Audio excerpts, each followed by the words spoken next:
Hari ini Intan mau ngobrolin soal sosok pahlawan yang baru saja meninggalkan kita, Tan Joo Ho. Ini Intan sedih banget ya, soalnya setahun yang lalu baru saja Intan itu ngebahas 7 legenda badminton yang mana Tan Joo Ho adalah salah satunya. Nggak nyangka Senin pagi pada tanggal 2 Juni beliaunya sudah berpulang. Jadi sebagai bentuk penghormatan, makanya hari ini Intan mau ngebikin kilas balik perjalanan hidup beliau. Dajiahao, wajau Intan,欢迎来到我的频道 Dynasty 小戏。New release gambar baru, Neca. Seperti biasa, ada polo shirt, ada kaos oblong. Untuk kaos oblongnya ada yang versi standar, ada versi premium. Yang Intan pakai ini warna sen yang cuman ada di premium. Kalau teman-teman bingung apa sih bedanya kaos standar sama kaos premium, ini nih linknya, dilihat sebentar saja, cuma 3 menit. Di deskripsi juga sudah Intan taruh. Selain gambar Neca, ada juga gambar-gambar tokoh-tokoh Tiongkok lainnya. Selain gambar-gambar tokoh-tokoh Tiongkok juga ada custom marga. Custom marga ada berbagai efek, mulai glow in the dark, hologram. Kalau teman-teman nggak suka aneh-aneh tanpa efek juga ada. Mau tulisan besar, mau tulisan kecil juga ada. Mau tulisan nama lengkap juga bisa. Open PO sampai tanggal 15 Juni ya. Available di Tokped sama Shopee yang linknya ada di deskripsi. Kalau teman-teman susah cari linknya, nggak usah sungkan untuk chat admin Tokped sama Shopee. Okay, let's start! Tan Joo Ho atau Hendra Kartanegara, kelahiran 11 Agustus 1937. Beliau ini salah satu pionir kejayaan bulu tangkis Indonesia di kancah internasional. Bisa dibilang pas Indonesia itu lagi mau unjuk gigi di dunia badminton, Tan Joo Ho lah yang ngebuka jalan. Karirnya ngegas di era 1950-an sampai 1960-an. Tahun 1959 beliau bikin sejarah sebagai orang Indonesia pertama yang juara All England. Dan yang makin keren, di final dia bertemu dengan rekannya sendiri asal Indonesia, Ferry Sonneville. Gokil nggak tuh? Nggak cuman itu, Tan Joo Ho juga membawa pulang medali emas di Asian Games 1962. Dan yang paling legendaris, dia jadi bagian dari tim Indonesia yang pertama kali mengangkat Piala Thomas tahun 1958. Kalau teman-teman pengen tahu siapa saja tim Thomas pada saat itu, Intan pernah bahas, ini nih linknya di deskripsi juga sudah Intan taruh. Tahun itu guys, maut-maut semua memang pemain badmintonnya. Prestasinya Tan Joo Ho itu nggak berhenti sampai di situ loh. Tan Joo Ho dan timnya itu memboyong Piala Thomas 3 kali berturut-turut. Di tahun 1958, 1961, dan 1964. Yang mana Tan Joo Ho itu menyumbang di sektor tunggal putra. Itu tadi sekelumit prestasi tentang Tan Joo Ho. Sekarang Intan mau ngebahas kisah hidupnya dia gimana supaya kita makin kenal dan makin sayang. Jadi Tan Joo Ho ini guys lahir dari keluarga yang pas-pasan.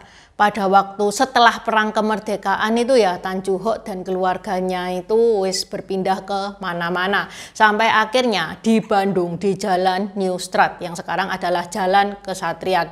Bapaknya Tan Joo Ho itu menemukan rumah tua. Rumah tua itu punya halaman yang cukup luas. Kebetulan habis perang kan, perang kemerdekaan, mengungsi ke kanan kiri sampai kami kembali lagi ke Bandung. Di Bandung pun udah pindah-pindah dari sini ke sini ke sini. Ayah saya bisa mendapatkan satu rumah tua sekali yang tidak ada penghuninya, masuk ke situ di mana halamannya luas. Di Jalan New Strat namanya dulu. Kalau sekarang namanya Jalan Kesatrian. Bapaknya Tan Joo Ho ini mikir, daripada ini halaman luas ini mubazir, karena zaman dulu tuh kanan kiri sawah nih ya, banyak ularnya, daripada jadi sarang ular, lebih baik dibuat lapangan badminton. Tapi ya jangan dibayangin ya lapangan elit warna hijau gitu, enggak ya, lengkap sama net, enggak. Aduh, itu cuman lapangan tanah dikasih garis dari belahan bambu, sederhana banget. Yang seru, lapangan itu rame banget. Dari pagi sampai malam warga itu bergantian main di lapangan badminton karena zaman dulu tuh belum ada game. Mereka hiburannya kalau stres ya olahraga. Keluarga Tan Ju Hock pun juga ikut-ikutan main. Tan Ju Hock malahan dia cuman kebagian mainnya itu pada malam hari, diterangi lampu petromak. Pakai raket? Enggak, raket itu barang mewah pada saat itu. Pakainya apa Pak? Pakainya kelom alias bakyak. Kok pun juga pakai yang seadanya, yang sisa-sisa itu loh guys, dipakai lagi sama Tan Ju Hock. Dari situ Tan Ju Hock main itu kelihatan kalau Tan Ju Hock ini ada bakat karena dia gerakannya itu cepat, gerakan kaki, gerakan tangannya itu cepat. Sampai suatu hari ada orang yang batin, oh ini Tan Ju Hock ini main pakai bakyak, pakai sendal aja bagus, apalagi kalau pakai raket. Orang itu namanya adalah Lee Chu Kong. Dia melihat potensi besar dalam diri Tan Ju Hock dan dia ngajak Tan Ju Hock untuk ikut main di klubnya. Namanya adalah Blue White. Free, tidak dipungut biaya sepeser pun. Perlu teman-teman ketahui, Blue White itu klub yang elit ya, ini cikal bakalnya klub Mutiara, yang mana itu menghasilkan atlet-atlet besar kayak Christian Hadinata, Imelda Wiguna, dan Ivana Lee. Kesempatan ini tidak disia-siakan oleh Tan Ju Hock. Tan Ju Hock bangun jam 5 pagi tiap hari buat main badminton yang berada di lapangan PB Pusaka di Jalan Kiara Kedondong. Bangunannya pas itu cuman bilik, tapi lumayan, lantainya itu sudah semen. Karirnya Tan Ju Hock itu moncer pas dia dibembeng di klub Blue White ini. Baru 2 tahun loh dia belajar, dia sudah juara di mana-mana sampai dia memenangi kejuaraan Bandung. Prestasinya itu meningkat terus sampai majalah Amerika Sport Illustrated itu mewawancarai Tan Ju Hock. Keren ya, kedengeran sampai Amerika. Yang mana di majalah itu Tan Ju Hock itu dibilang bahwa dia adalah pemain tak terkalahkan. Pas itu Tan Ju Hock usianya 22 tahun. Saya ceking kayak begini. Ini semuanya seneng, coba bayangin dah. Tuh, bangga nggak pakai Garuda di sini. Kaosnya kaos oblong 777. Ini saya yang diangkat ini. Ini Pojan yang angkat saya. Itu satu Kemayoran penuh. Dibayangin dah. Sudah gitu kita dinaikkan ke mobil, diarak-arak gitu, dibawa itu keliling Jakarta. Bayangin. Tapi hidupnya Tan Ju Hock itu tidak selamanya mulus. Pada saat peristiwa gerakan G30 SPKI di tahun 1965, ini jadi titik balik Tan Ju Hock yang kelam.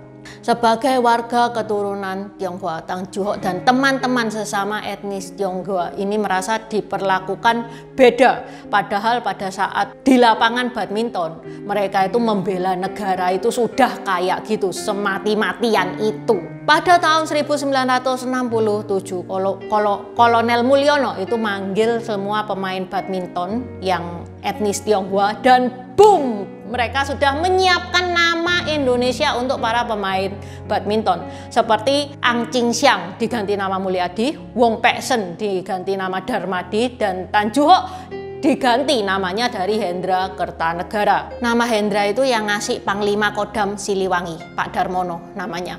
Nama Kertajaya itu pilihannya Tan Ju Hock sendiri, tapi ya tetap aja meskipun yang milih itu orang berpangkat tinggi gitu ya, tapi ya Tan Ju Hock lebih seneng nama dari orang tuanya, iya kan? Jujur Tan Ju Hock bilang dia tidak suka dengan namanya itu Hendra Kertanegara. Makanya Intan di sini itu pakainya Tan Ju Hock bukan Pak Hendra, karena ya Tan Ju Hock lebih seneng dipanggil Tan Ju Hock. Untung saja sejarah itu juga mencatat namanya Tan Ju Hock ini Tan Ju Hock bukan Hendra Kertanegara. Tahun 1965 Tan Ju Hock menikah dengan Gui Kyok Neo yang merupakan pemain badminton juga. Perjuangan mereka belum kelar karena sekeluarga itu kesulitan menghadapi status kewarganegaraan alias SBKRI, yang mana ini adalah dokumen wajib untuk etnis Tionghoa.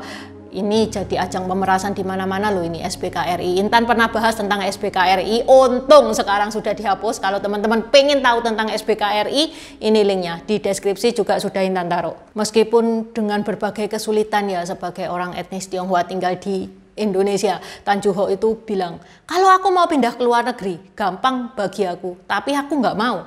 Meskipun ya luar negeri itu hujan emas, aku tetap mau tinggal di Indonesia. Tan Choo Ho ngomongnya kayak gitu. Sesetia itu dia terhadap bangsa Indonesia. Setelah pensiun dari dunia atlet, Tan Choo Ho itu nggak berhenti di situ. Dia sempat jadi pelatih timnas di Meksiko, di Hong Kong, tapi tahun 1982 Tan Choo Ho itu balik ke Indonesia menjadi pelatih kepala PB Jarum.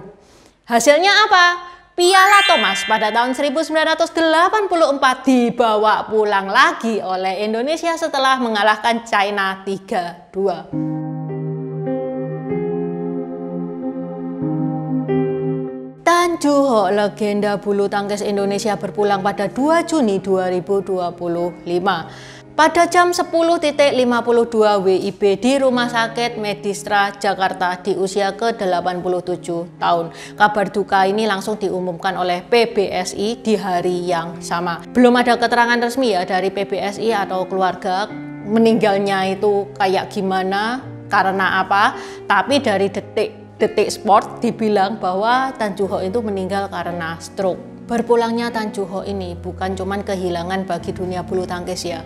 Bangsa Indonesia kehilangan sosok seperti dia. Bayangkan loh, dari lapangan garis bambu bisa nyampe All England. Tan Choo Ho ini membuktikan bahwa mimpi besar itu bisa lahir dari tempat yang sederhana. Semangat juangnya, kecintaannya kepada merah putih, keputusannya untuk tetap mau tinggal di Indonesia meskipun dia diperlakukan tidak baik, itu menjadi contoh bagi kita semua. Itu menjadi pelajaran berharga buat kita semua. Ada loh etnis Tionghoa yang sebegitu cintanya kepada Indonesia. Selamat jalan Tan Choo Ho, terima kasih sudah menjadi cahaya di dunia bulu tangkis Indonesia, dan terima kasih juga sudah mengharumkan nama etnis Tionghoa. Xie ni kuan kan, zai jian. Terima kasih udah nonton channel ini sampai habis. Dukung aku terus berkarya dengan klik subscribe dan bunyikan lonceng di bawah ya guys.